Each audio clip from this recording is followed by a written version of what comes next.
আল্লাহ রে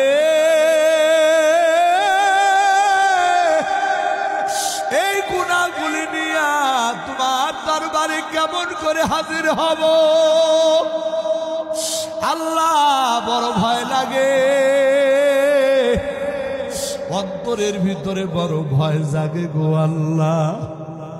তবে আমি একটা কথা জানি আল্লাহ গো মানুষ যতই গুনাহ করুক না কেন মানুষের এই গুনার শেষেও তো তোমার রহমত আছে গো আল্লাহ।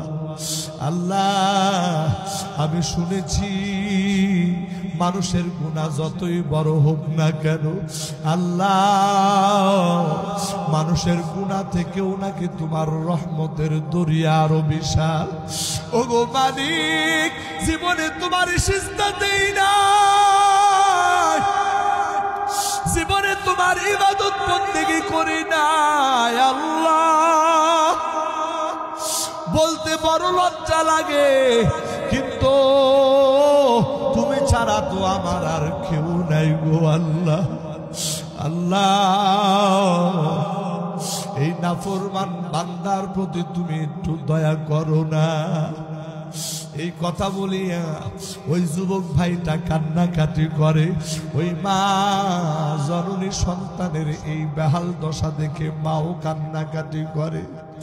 একটু পরে যুবক মায়ের হাতটা চাপিয়া ধরিয়া মাকে ডাক দিয়া বলে, মা আমি তোমারে দুইটা কথা বলবো। এক নাম্বার কথা হলো গো মা এই দুনিয়ার থেকে আমার হায়াত যেই কোনো সময় শেষ হয়ে যাবে, যেই কোনো সময় আমি হয়তো বা দুনিয়া থেকে বিদায় নিয়ে যাব। মা গো মা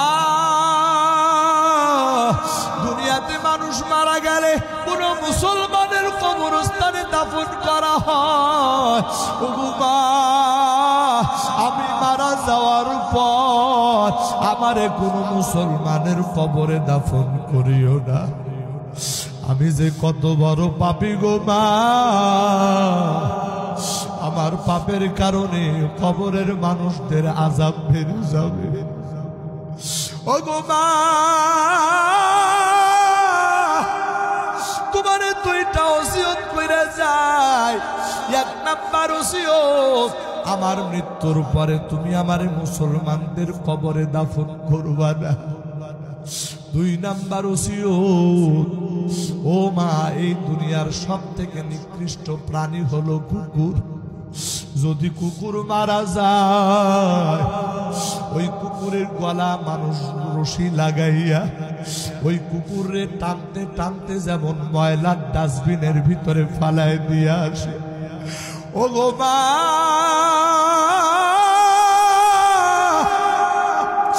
আমি তো ওই কুকুর থেকেও জঘন্য রে মা,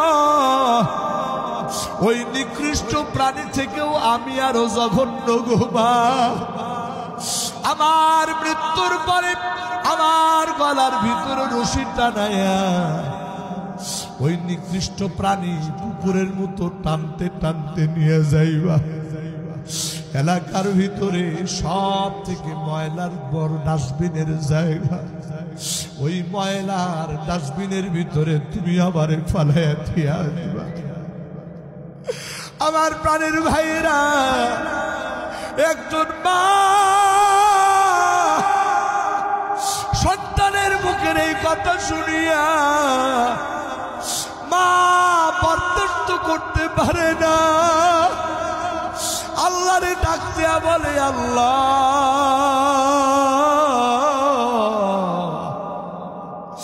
আমি মা হইয়া এই দুঃখ আমি কেমন করে সহ্য করব।